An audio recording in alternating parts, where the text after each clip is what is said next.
All right, so what we're going to be discussing here is the body's position that we get to the moment our front foot gets into the ground for the very first time. And this moment in time is called our foot strike. So we are going to be talking about the moment when, boom, those feet get into the ground for the very first time. And again, that's called our foot strike position. At foot strike, we want to be looking at our body in two halves. Our upper half and our lower half. At foot strike, we want our lower half to have rotated forward towards our target. And a useful thing to look at to know if we've been able to do that is the belt buckle. And is that belt buckle facing the target? If the belt buckle is facing the target, it's a pretty good chance that we have successfully rotated both the back foot, the back knee, and the back hip. When we're able to rotate the back foot, the back knee, and the back hip, as our front foot is getting into that foot strike position, we will successfully be able to get our belt buckle driving towards the target.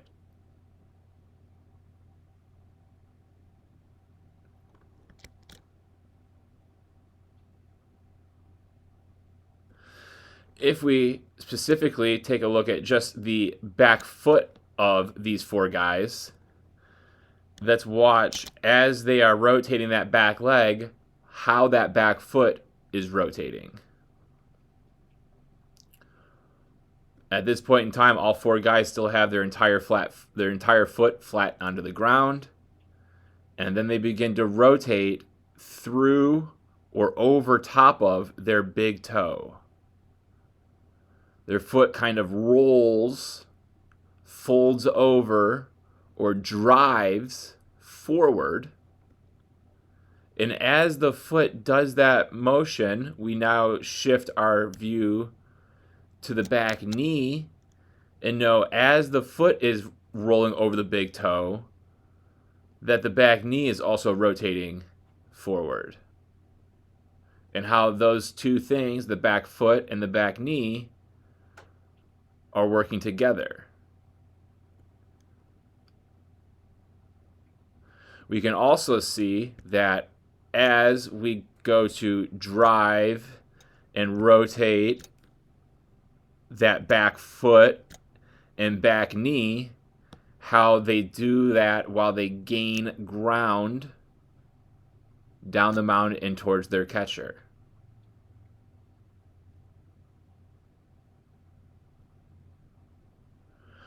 So this is the difference between rotating our bodies forward, or a word for that is driving ourselves forward, versus just rotating in place. If we were just rotating in place, our bodies would not be able to gain this ground down the mound. Our bodies wouldn't be able to accelerate our power and energy down the mound. And we can then look and see that the foot has the toe, and then the heel is in front of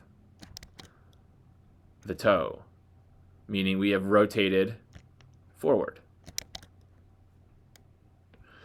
We then go to the upper body, the upper halves, from the waist up, and we want to separate that upper body from the lower body. We want the direction that our hips are facing, which is to the target, to be separate from the direction our shoulders are facing.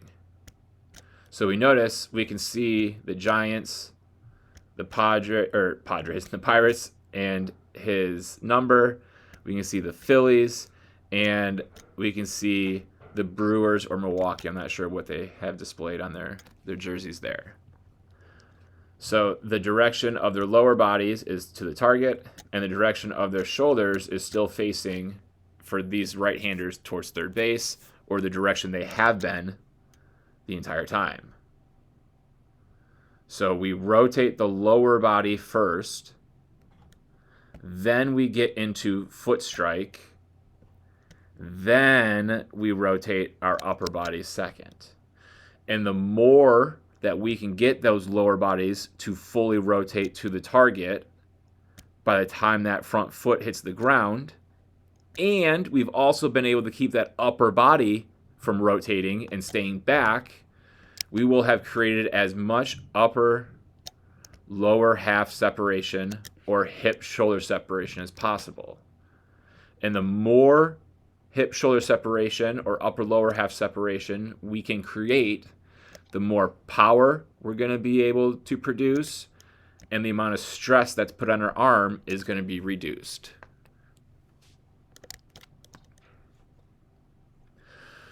What we're also going to notice is that almost regardless of your arm slot, if we have a true 3/4, low 3/4, high 3/4, an over-the-top arm slot, or anything in between those, we're always going to find ourselves in a relatively 90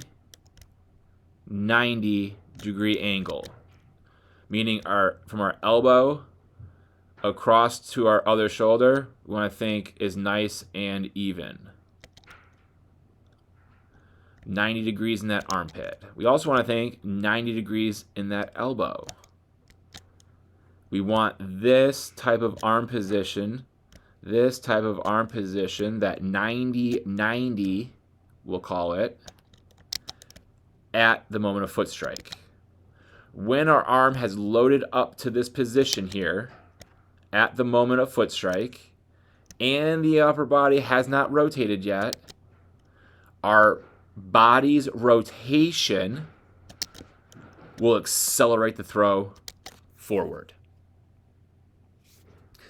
If the arm is not in this 90-90 position, the body's rotation forward is going to be less than ideal and in sync with how the arm will flow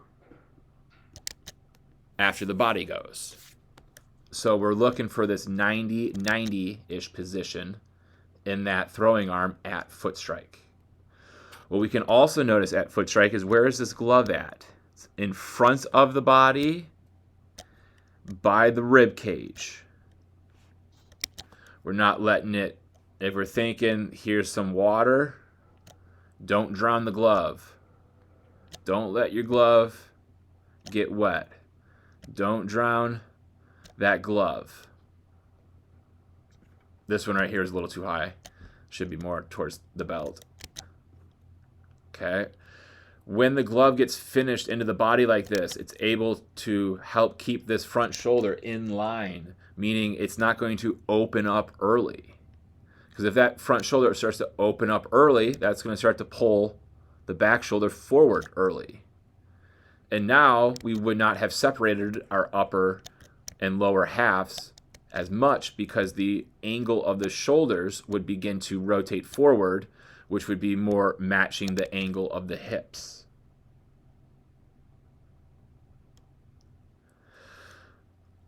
The final thing we're going to look at is this front leg. We see all these guys have different degrees of bend in their front legs. But what we're going to notice is that as the upper body now rotates to throw, we need to make our front leg become a firm fixture of which we can rotate around. So thinking about this front leg here turning into a flagpole. My flagpole is always going to be strongest if it's straight. Or at least I can't have my flagpole move forward while my body is trying to rotate forward. So we'll redraw these little outlines here, and we will have these guys. Oh man, that's all right. It's going to get back to it anyway. Boom. And now we'll watch as they go to throw.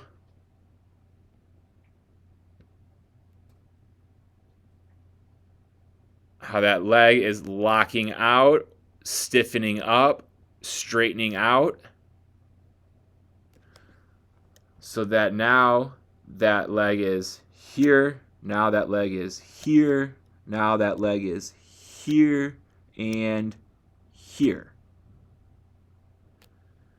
From the bend, straightening it out. And what we can notice is as that leg locks out, stiffens up, straightens out, becomes that firm flagpole, notice how that upper body is able to catapult itself out in front and down more. Able to get out in front more. Out in front more. So that way, if we look, we can't get everyone exactly at release, but ball just out, ball just out, ball is coming out, ball is slightly a little bit more out than the bottom two. But we're able to look at this angle of the chin to the waist, back out to the front foot, boom, boom, boom. Just how out in front of themselves they're getting. And that's because of that front leg's ability to lock out. So we can see that they're starting, boom, boom, there, and there. So now it's not just the arm throwing the ball down. It's the body throwing the ball down. It's the body going down with the throw. Body accelerating down. And as the body's accelerating down, the lower half is firming up. So that way, as I need to finish all this violent rotation, I have the ability to do that around that firm front leg. I have that ability to rotate around. I can finish all that violent rotation from my back leg around. I can finish all that violent rotation from my hips around. I can finish all that violent rotation out of my back shoulder around, giving my arm plenty of time to slow down and giving the back muscles, my scapular muscles, all the time they need to activate and slow down that rapidly accelerating arm. All right, we're going to be discussing the mechanics from a front view, and we're just going to concern ourselves with our path or the flow down the mound. So we already got these videos to the top of these guys' leg lifts. Obviously, every pitcher comes down the mound at different rates, different speeds. However, to make these guys flow together, I have changed up their speeds to fit. So what we're going to see is that we got Jerry Jones over here getting that front leg fully extended and really sitting into his delivery. We got Greinke, who's got his knee, which is going to be further back towards second base than his foot is. He's really taking this front knee and kind of curling it back so that his front hip stays closed. And Kirby is going like Jones here with his front leg, but he's keeping it in a more bent position rather than kicking it straight out like Jones. But what we do notice is no matter how these guys load into their back hips, getting down into their legs, engaging their lower halves, what do we notice? We notice where the glove is going. And that's to help them be able to see over their front shoulder. They want to be looking down the barrel of their shoulder, because the longer we can be looking here over this shoulder as we proceed down the mound. Obviously, we've gotten back to center, but look, we're still looking right over that shoulder. Still looking right over that shoulder. Still looking right over that front shoulder. The longer we can do that into our moment of foot strike, bam, bam, we can see front shoulder, and our head is still trying to fight to keep that front, or rather our front shoulder is still fighting to stay above our chin.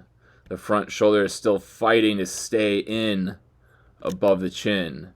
The front shoulder is still fighting to stay in above the chin. And when we do that, we can see that the back hip now has been able to come through, exposing the belt buckle to the batter, to our catcher, but preventing, because that front shoulder's fought to stay in so that we continue to look over it. Look what that's done with our chest. It's kept it squared up, squared up, squared up, as that lower half has been able to fire, and there lies our upper lower half separation that we're trying to achieve. And now here comes the most important part. Getting into this position is key for both our power production, our ability to throw the baseball with our body, thus reducing the amount of stress that's going on through our arm during that delivery, and helping ensure, this wasn't the straightest line here, helping ensure our energy continues to flow to the catcher.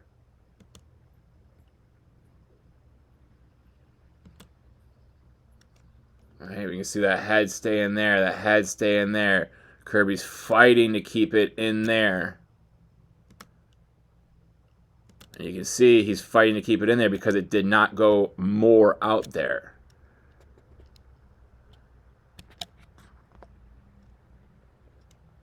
So we're rotating that back shoulder. We're rotating that back shoulder forward. Forward. Forward. Forward.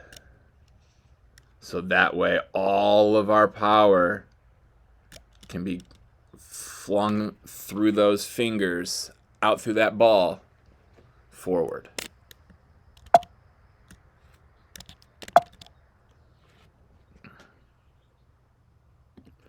If we watch that again without any interruption,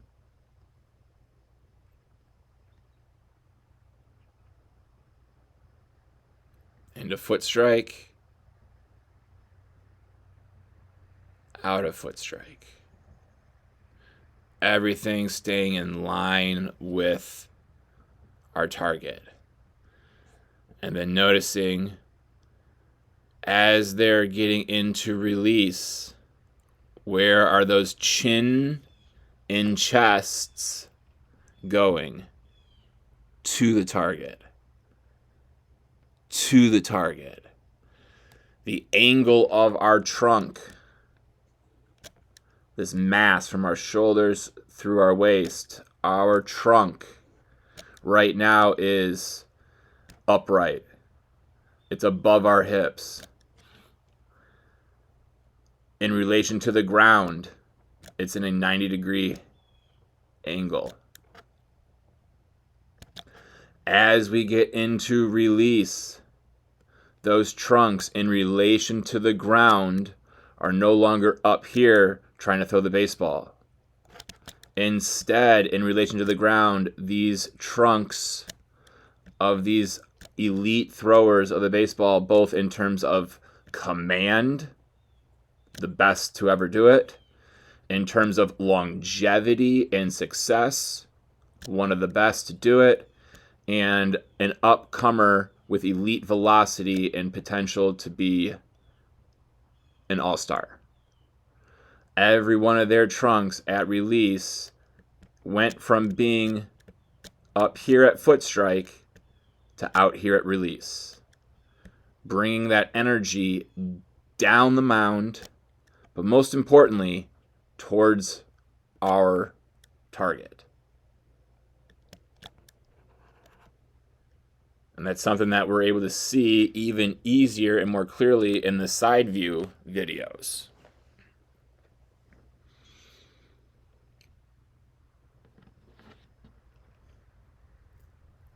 All right, so if we kind of take this back once more and we see these arm slots, we'd say,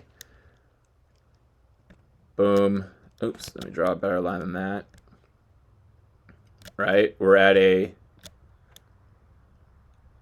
high 3/4, 3/4.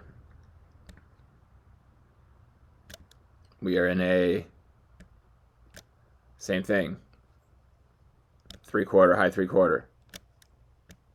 Same thing here, right? So these are some of your most common arm slots are the 3/4 to high 3/4 arm slot. And then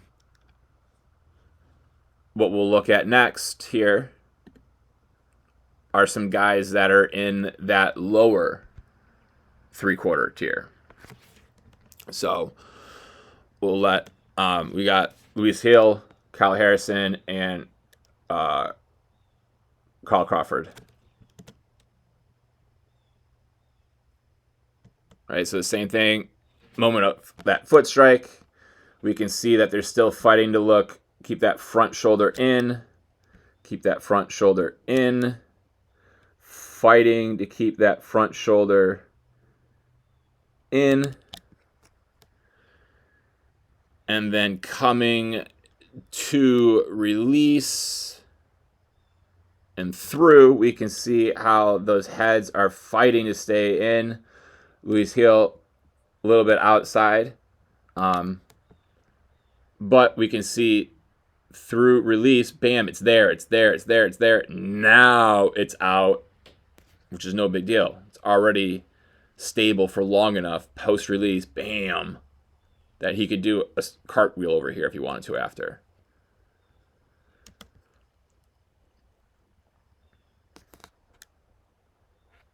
So fighting to keep that front shoulder in, and by doing that, the shoulders have stayed squared up and with a good lower half timing and pattern sequencing. We got the back hip to have come forward, the back hip to have come forward, exposing that belt buckle to the batter, creating that upper and lower half separation that we're trying to seek in order to achieve higher velocities and minimize the stress that's put on our arm during these high intense and continuous throws. If we then take these guys into their moment of release, we got that same concept that we did earlier, and we can see here's our low 3/4, even getting closer, some would say, to even true sidearm. We have that low 3/4, and we got that 3/4 to low 3/4. But what we can notice is all the same with those different arm slots, but the most common arm slots in our game. All these guys are fitting the same bill in their own unique ways, but these important key points are all very much getting checked off by each, no matter what. All right, now that you've had the opportunity to see and learn from those big league examples. Here's your video synced up. We'll let it run 2 times. First time will be all one motion here, so you can see what you look like. Second time, we'll pause it at that moment of foot strike, so you can see the position your body got into compared to the position that the big leaguers were getting into, so that way we can have a better understanding of how and why we're going to want to make the changes we want to make. So here we are at foot strike. We take that back, and again, that's just, let me get my cursor out. Foot strike's the moment that this front foot gets into the ground. At that point in time, we need to make sure that we're ready to throw the baseball. So once this front foot gets fully into the ground, we want to see that 90-90, which we have from that upper body with that throwing arm, knowing that it's loaded into a position that's ready to rock and roll. If we stick with the theme of the upper half and we watch, this glove of yours gets very extended away from your body very early, this straight arm very early in your delivery. And that straight arm now cannot be controlled. Whatever direction it starts to go in, it will continue to go in that direction. Right? And now you're got to the point at which if your glove goes any further out, your front shoulder is also going to be impacted by that. And now as we get into foot strike, we can see that that head is wanting to go in that direction that that glove was taking it. It's not the biggest issue, but I mean, it's definitely going to be more beneficial for us if we can keep that head upright at foot strike instead of it already being tilted, already setting our angle to rotate around this instead of rotating around this. Another thing that I can kind of point out that's a little hindering of your power, it's going to minimize some of the stress freeness on your arm, is this extreme forward tilt at foot strike. Like we saw in those big league videos, most of those guys were more up and down with their shoulders being more above their hips.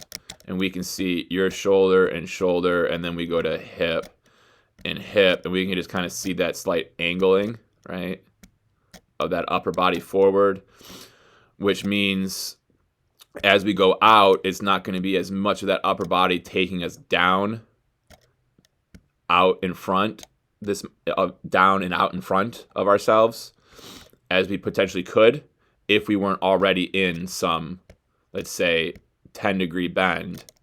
Now we're only going to be able to get maybe 10 more degrees of bend. So we're only getting 10 degrees of power where we could have used 20 degrees. Is this anything that's going to make or break you as a pitcher? No, this is just squeezing little bits of extra power, little bits of less stress, little bits of more command out of our pitch. We then go to the lower body, and we can see we're fitting some pretty good frameworks here.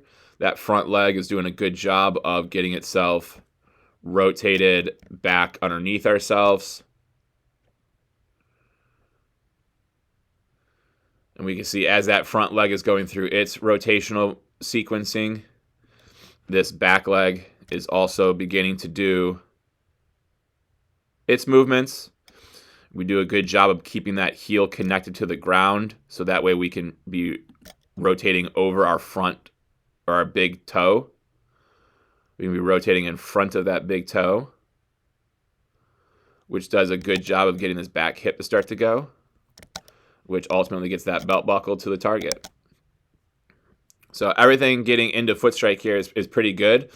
The one thing I will observe and make note of in reference to your upper body being forward at foot strike, one of the potential reasons could be is that your arm, your throwing arm, is taking a long time to get up into that 90-90. So the longer it takes to get that arm ready to throw, the better chance it has, or the more chance it has to be late. Late meaning the upper body already wanting to go, and the throwing arm not ready to come around with it. So we can see right here, your upper body wants to go. It's really wanting to go. But the throwing arm can't go with it until it gets to here. Once it gets into the 90-90, now it can come around. So your chest wants to throw the ball earlier than your arm is ready to throw the ball. Chest is ready to throw the ball now. But the throwing arm, it says, I don't want to throw the ball until after this point in time. So now let's think, why is the arm late in relationship to the chest wanting to throw? Well, it could be because this ball goes so far behind you with a straight arm. It's not until here we start to get that elbow bending. We even got an index finger off the ball. I don't know what's up with that. We got to fix that ASAP. That doesn't make any sense at all. We have to have our fingers on the baseball, dude. All right. But this arm being so far wrapping behind you with this straight arm is making this arm path longer and slower developing than it needs to be. And that's why I think it's just a little late to the party with the chest wanting to go and the arm just now being up. If at like this point in time, this arm was more in that 90-90, we could be coming through right away. So I just think we're just a little off with that timing there. But again, it's not the biggest deal. It's not the biggest issue because everything else moves pretty well with it. But just something to look for. And like we said with that head earlier, with it being on that angle, it's going to want to continue to be on this angle now. We can see how that head just kind of goes over there, making everything just a little bit softer as we're trying to come through. So again, if we could have that head more upright, now we could be more here with that head instead of going this way with the head. The head could go this way. But all in all, some really good things. The one big thing that we talked about at our session was once this foot gets in the ground, we got to rotate around it, which in this side view, when you do a better job of that, right? But we can still see how that energy wants to keep going forward after. And especially in this front view one, it's really much forward. Very just walking forward. We got to just keep rotating around this firm front leg. This front leg is a flagpole now. Okay? This is the flag. This is the flag. Let your flag violently whip around your flagpole.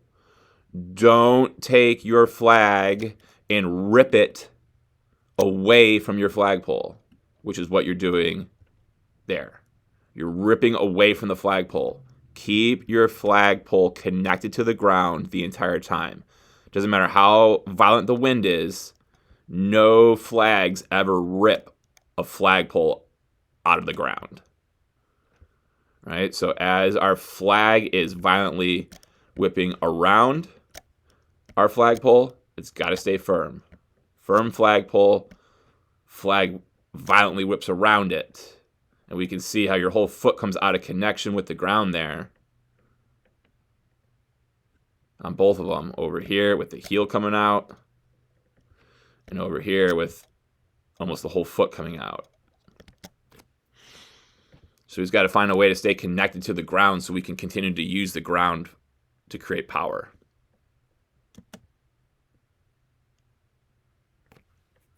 All in all, though, some pretty good stuff going on in the delivery. All right, got your video here.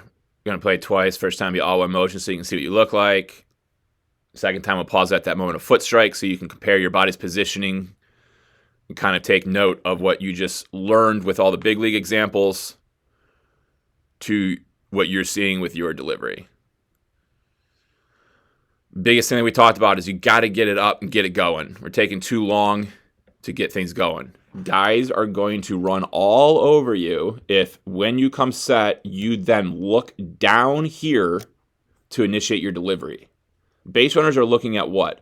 They're looking at front heel, back heel. If they see front heel flinch, go into your secondary or go into your steal. If they see the back heel flinch, go back to the bag, right? Those movements occur quickly. But your head movement is slow and gradual to look down, to shift my body's weight back, and then lift the leg up. Guys are gone. Any base runner that has some type of IQ is going to abuse you here. That's why we need to be in a position where we can lift that leg up without having to shift our weight back, without having to look down, right? We just got to get it up, get it going. This is the most important movement of our pitching delivery from the set. If we can't start our delivery with tempo, we cannot create more tempo. We cannot create aggressiveness. We have to start our delivery here with some tempo. We got to get it up. We got to feel our body going down the mound so our back leg can kick in and take us. We can just see it's just slow. It's get it up, lean back, and now I'm going to start trying to go towards the target. It's taking too long. All right. This was our big thing that we were working on last winter with you. It's get aggressive. Let's go, let's go, let's go, let's go. Same thing is occurring here. Your body's movements are good. They're just not coming from a place of aggressiveness early. And because it's not coming from a place of aggressiveness early, look at this back foot. This back foot does not want to be aggressive. If it was aggressive, look where it would be. It would be more through here.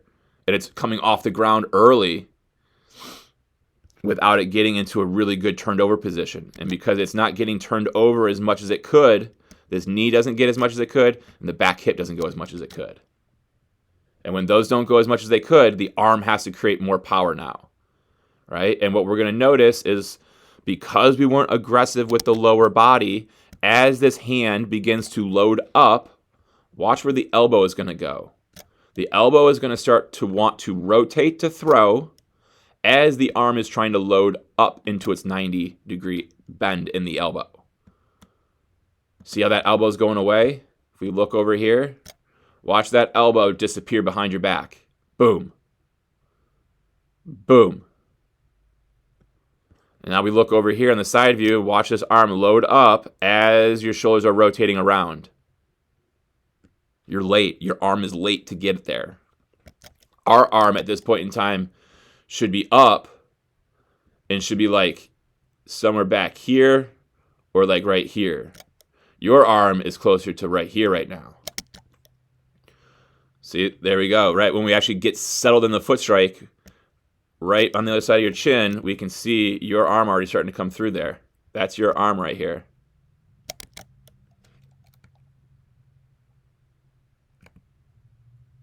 Boom, that's your arm starting to come through early.